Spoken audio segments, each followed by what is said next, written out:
My name is Jesse. Jesse. Yeah, Jesse. You're super young too, boy. I can't imagine that you're a father of a Chris. I have eldest son, 30 years old. Oh, really? Yeah. Holy boy. I look young. What's that? You're super young, boy.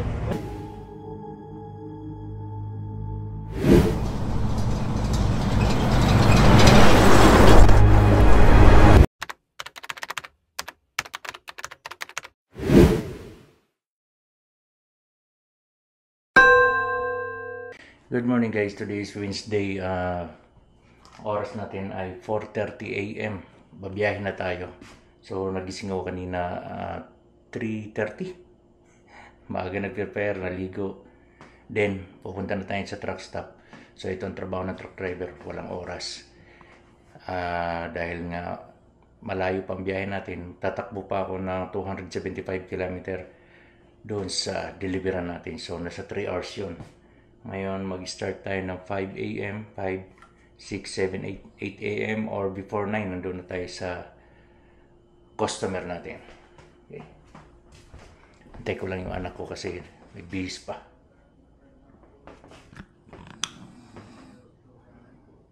Magdamag yung TV. So 4:30 madilim pa. Dati pag 4:30 madiwanag na. So ganito pa kadilim yung 4:30. Ito.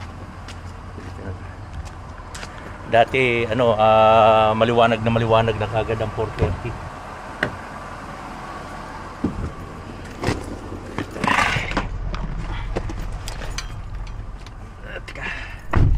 Okay. Dan tayong Tim Horton na. Tim Hortons first.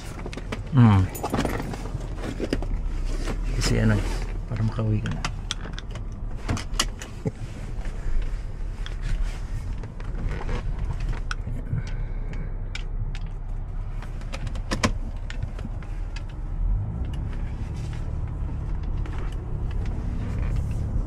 Before ang 4 AM maliwanag na, di ba? Ngayon saan ilaw? Ayun. Sobrang dilim na sobrang dilim pa rin ng 4 AM. So ang ibig sabihin niyan guys, malapit na winter. Almost na.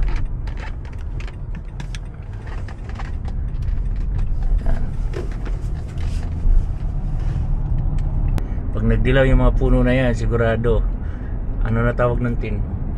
Fall. Yan, fall. Kahit walang katao-tao, stop sign pa rin dito. Stop is stop. Nasira nga pala yung bag ko guys, kaya binigyan ako ng anak ko ng bag. Ito, panlalaki daw to lagayan ko ng mga epektos. LB pa bigay niya. I was not gonna use it. Okay. Thank you sa bag na to. Dito tayo sa Tim Horton. May gusto ka bang bilhin? I'll see from the drive-thru. Okay, ito yung Tim Horton.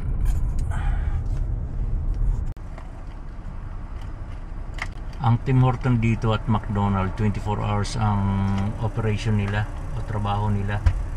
Kaya yung mga could I get a large coffee with 1.5 sweetener? Sorry? Can I get a large coffee with 1.5 sweetener? Okay. Large coffee with 1.5 sweetener. And then a frozen lemonade. ang aga nun? What size? Medium. A medium frozen lemonade. Okay. Is that everything? Ikaw. And then a double stack English muffin. Okay. And that's everything. Double stack English muffin, medium frozen lemonade, and a large coffee with 1.5 sweetener. Yeah. Okay, right ahead. Pati yung English, nahirapan makaintindi sa English mo eh.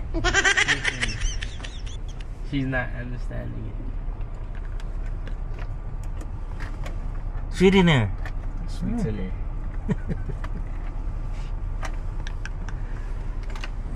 Drive-thru. Then binigyan din ako ng anak ko na si Jessica ng key holder. Mapapalitan natin yung key holder natin.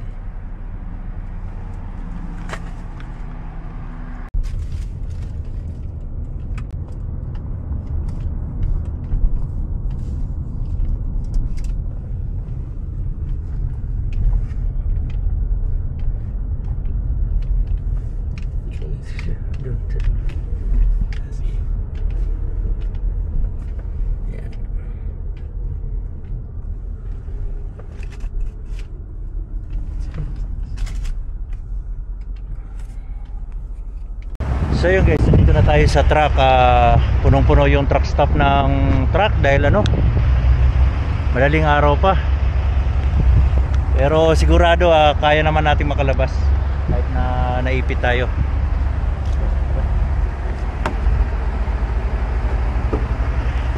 Akin ang topic.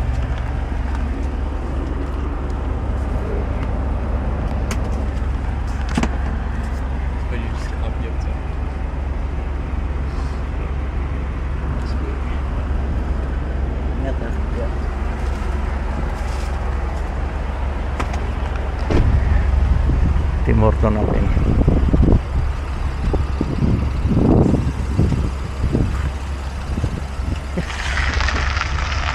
Ang paniki na eh.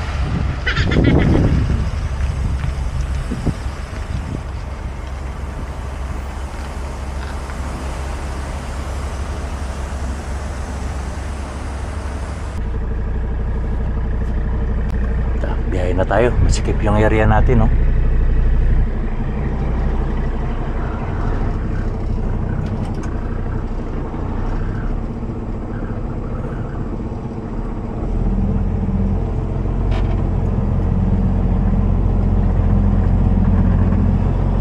Makalabas tayo.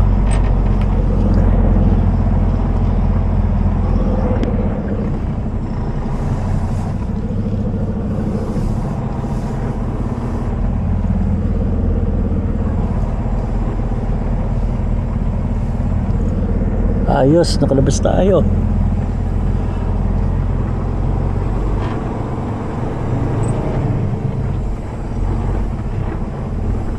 Puno. Wala na madaanan ng truck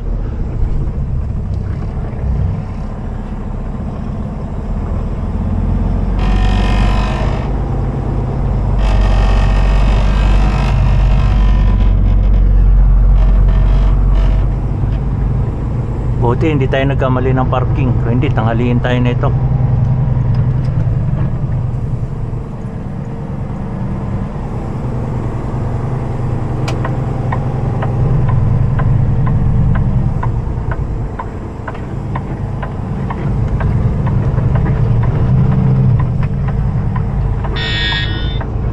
Yun.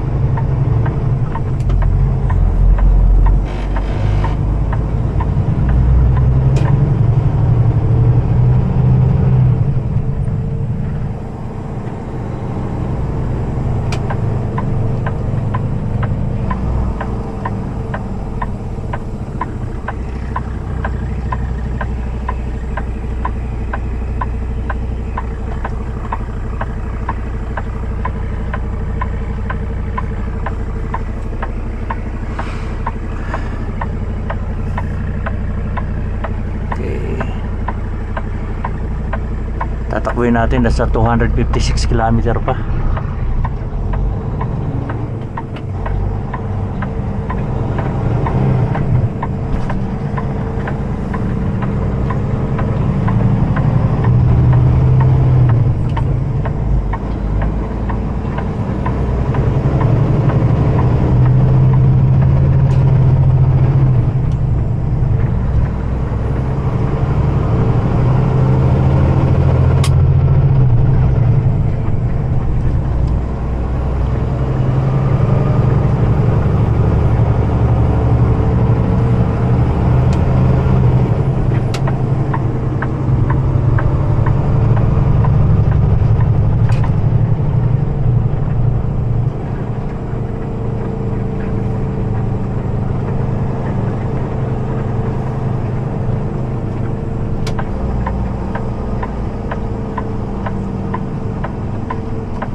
Sino kaya driver niyan? Ganyan ang dala ni Christian, guys. Dalawang 53. Kasi ano siya, Turnpike ang tawag niyan. Diyan siya sa company na yan, sa Rosno o Rosno.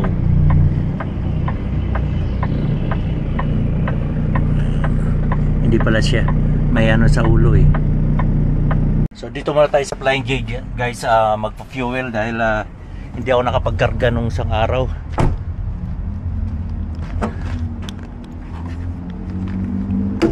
Ito yung maliit na Flying J. Dito lagi nagpo-fuel si Christian. Kahit na Turnpike, maliit lang to pero napapagkasya nila. Ito yung kasama ni Christian. Mga tropa tayo dyan. Yeah. Oi, how are you? Great. How's all you, buddy? Good, good. Yeah. You know Christian? Chris Alloy? Yeah, I know that guy. he's my son. Oh, really? Yeah. He's working with me, by the way. Yeah. I saw he's in Moscow. What's that? He's in Moscow right now. He's with Musho. Okay. Got it. Haba. Well, he's behind me, I guess, maybe 45 minutes. Yeah. Yeah, because when I was coming from Medicine Hat, I see that he just transferred to the Medicine Hat. So, How's Christian? yeah, like he's a nice guy. Yeah. I guess he's the youngest Turnpike driver. Not really. He's 27, right? You're 28? 28 years old? 27. 28. He's born in 1997? 98. 98? I'm 96. Oh, you're. Probably because of beer or something like that. Uh-huh. Yeah, I'm 39. He started driving Super B 20 years old. Oh yeah, He, super young boy. yeah. Because he was fascinated because of you, right? Yeah. Yeah, so that's the thing. So where are you coming from, by the way? This load from Ontario. Ontario. Oh, I deliver in Saskatoon right that's now. good, Yeah. okay. Super long trips.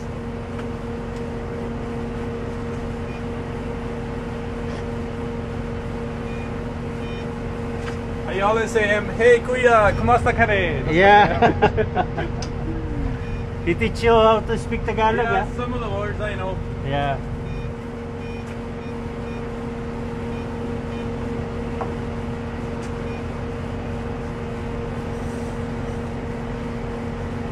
What is your name? Kush. Cruz? Kush. Kush? Kush.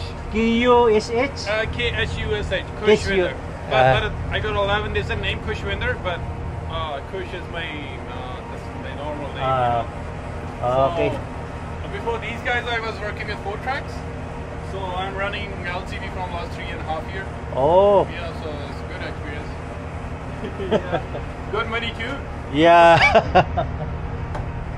and all the time you have home, right? Yeah, that is good. Yeah, that's the thing. So that's why Christian moved here. Yeah.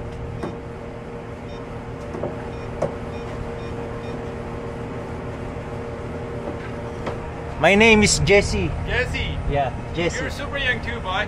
I can't imagine that like that you're a father of a Chris. I have a eldest son, 30 years old. Oh, really? Yeah. Holy boy. I look young. What's that? You're a super young boy. Like, seems like you're 37 or 38. Oh, really? Yeah.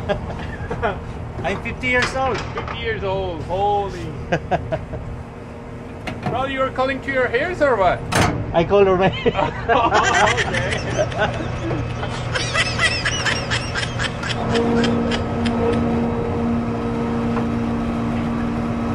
Because I have white hair, just only the side. Oh, okay.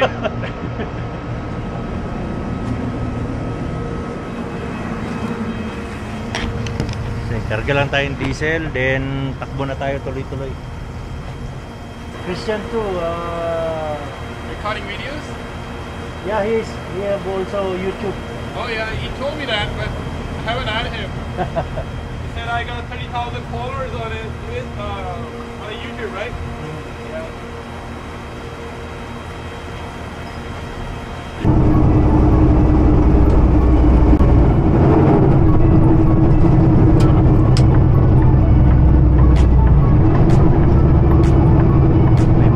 farm equipment to, no? Sumama ka sa biyahe, ito ang biyahe ng buhay.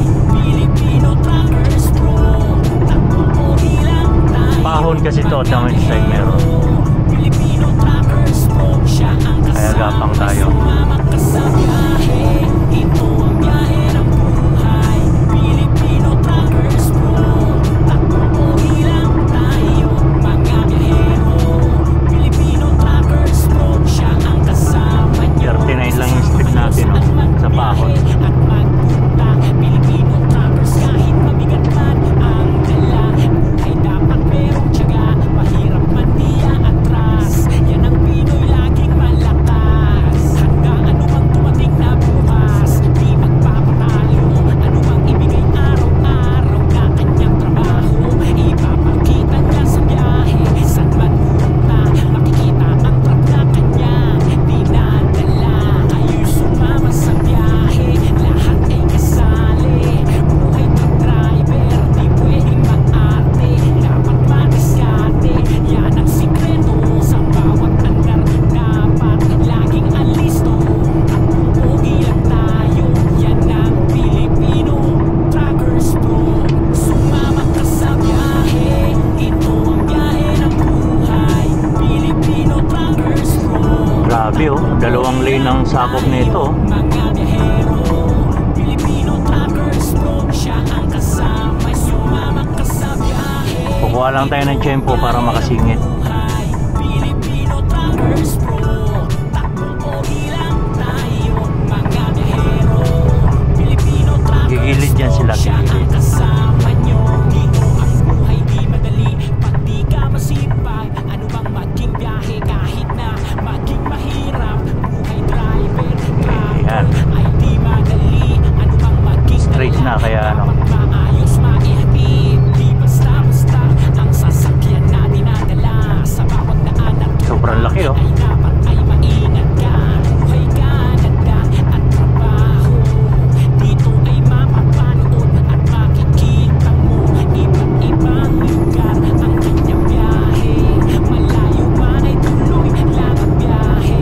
Kanyang ipapakita sa mga video niya.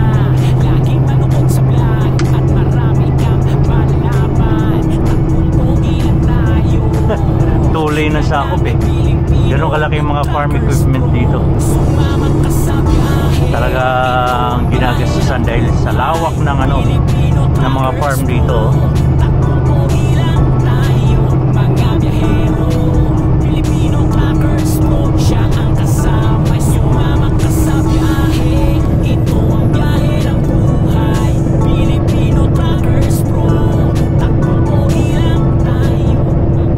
So guys, nandito na tayo sa Prairie Steel. So ayan, may kasama tayo dyan. Nauna si Franklin. Nauna siya. So magtatanggal na tayo ng strap, tarp at kadena. So syempre magsusot tayo ng safety shoes.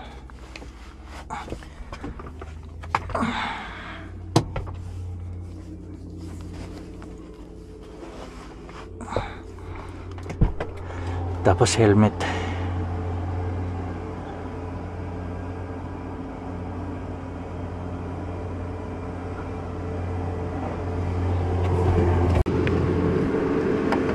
Malaki raw tong coil natin, kaya sa loob natin i-unload. So tutulungan ko lang si Franklin kasi nga yung pwesto ay naharangan niya dahil i-unload ako sa ano, babakap tayo dyan sa shed, oh. Dyan sa shed na yan. Tulungan ko lang si Franklin para mas mapabilis. Ha? Hindi, sa loob na lang daw kasi baka umulan. I-park ko na. Atras ko na lang. Pasok mo. Oh, sige, sige.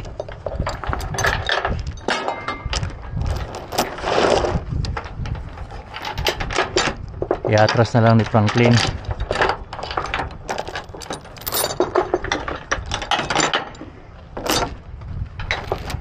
Sige, atras mo.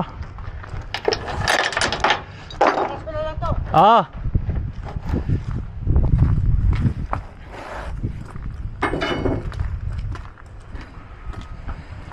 Buti maliit yung coil mo sa labas sa in-unload. Tingnan ko pa naman sa atras. Oo. Ito ilalagay yung plastic, sabi mo. Sige. Tulungan kita magtanggal ng tap. Wala pa bang pick up? Mamaya na, pagkatapos ko na. Madali yan.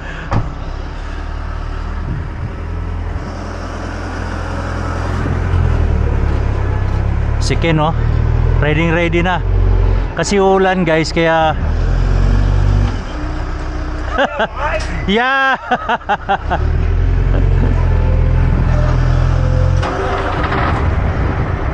Yan. Yeah, that's mine. So dito tayo atras, guys. Yan ang sistema, dyan tayo atras. Ganito lang kasi kaya lagari tayo niyan, lalagari. Okay. Pero sisinyasan naman tayo. Okay raw yung mata. Sa gabal kasi yung yung may sticker sa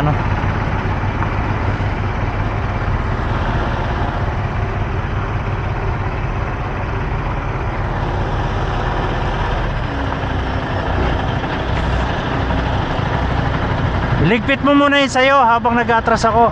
Pag free ka na, tsaka mo lang. Baka pag may pick up ka na, iwanan mo na lang ako.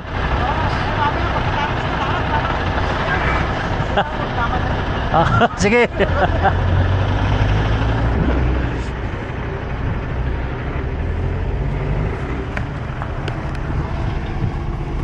Ang ganda raw ng mata, sabi nung operator. So tutulungan ako ni Franklin mag-untarp kasi uulan, no? Tara, let's go.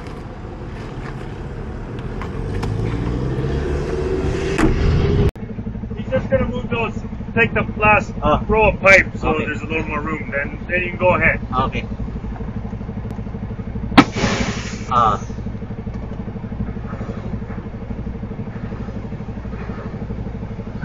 Pwede yan. Ayos yan. Emergency. Hindi naman maano yan. Line of credit naman yan eh.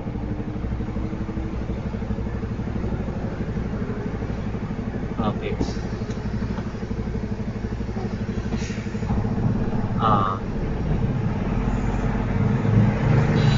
Sige, maatras ako eh. Nakausap ko yung kasama mo na Lidiano. Na Turnpike. Nagsabay kami ng diesel dyan.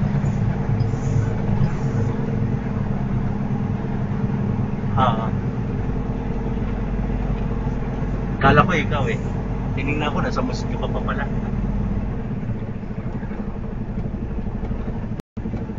Sabi ko, Christian? Sabi niya, yeah. Christian Louie? Sabi niya, he is my son.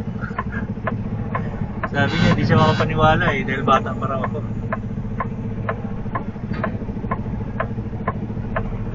Ano ba tayo mo lumipat dito? Sabi ko, not now.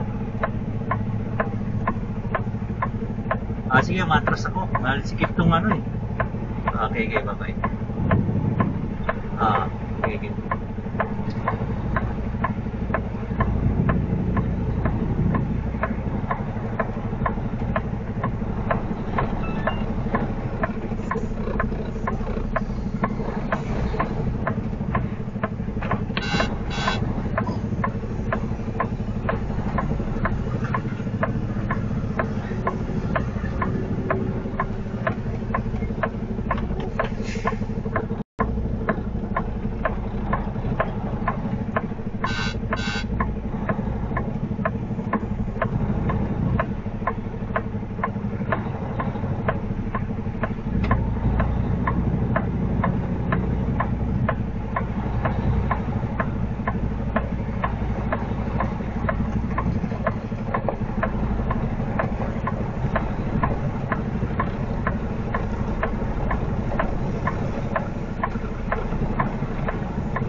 This side, okay? Go a little bit more and then.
Rain is coming. It's been a shit summer. Yeah. Tanggal na tayo ng tarp, guys. Tawa siya dahil nakuha ko ron ng isang atrasa, dalawang atrasan lang.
So ganyan siya sinicure ni Benji, may dalawang chain, may dalawang strap sa ibabaw.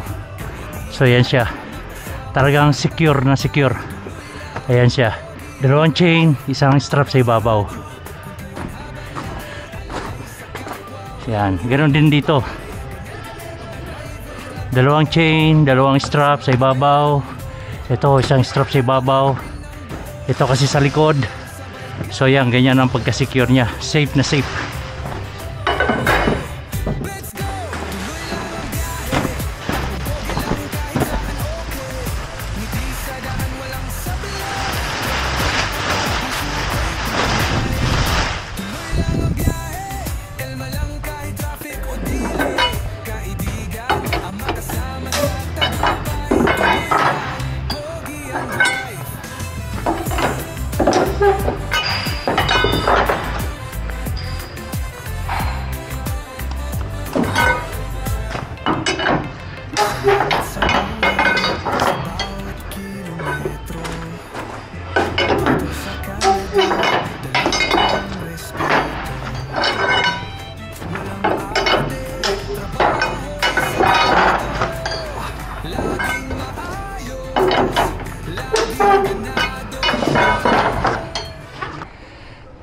So ganyan yung sitwasyon, dyan tayo galing patras dito, saktuhan lang yan kahit sa kabilaan.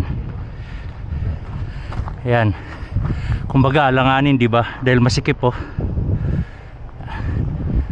Okay ka Ken, okay na okay ka Ken, sabi nila.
There is a lot of truck backing up here, but it's hard to get in. Yeah. But oh yeah, you Mostly. You made it look so easy. Oh, There was one guy yesterday. He wasn't bad. It took him a little bit. A white guy. white guy? Yeah. There's not too many of those. But yeah, he wasn't too bad. But before him, there was Filipino. a couple of them, and it took him quite a few times, but he finally got it.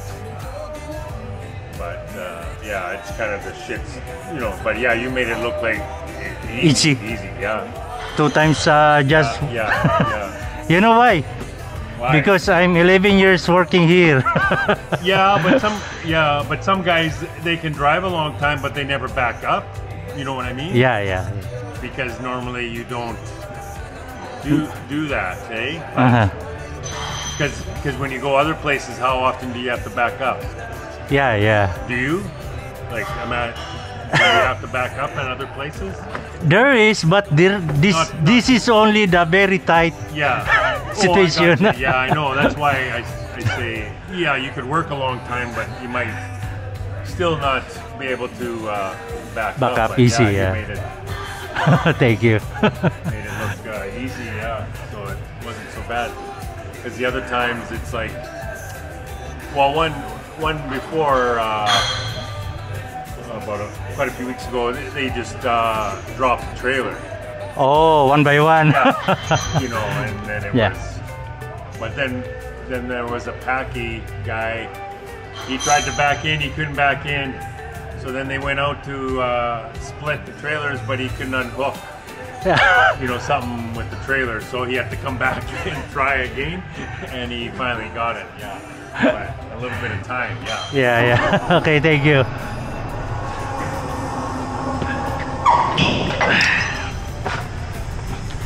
Totoo sila dahil na-back up ko.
So yun guys, tapos na tayo mag-unload. So ililigpit na lang natin lahat ng equipment.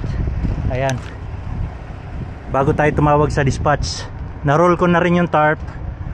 Ngayon mga ano na lang, damage, ililigpit natin. Damage, strap, carpet at bungee, ililigpit natin. So natutuwa lang ako guys dahil sabi nila ako lang daw ang nakita nila na umatras na parang napaka-easy daw. Tapos dalawang abante lang naipasok ko kaagad. Kumbaga natsambahan ko ngayong araw na to. Pero yun nga, sa dami-dami raw na nagde-deliver dito, kahit puti raw ay nahihirapan na. Ngayon sabi ko nga, you know why kaya madali para sa akin? Dahil 11 years na ako nag-drive ng Super B.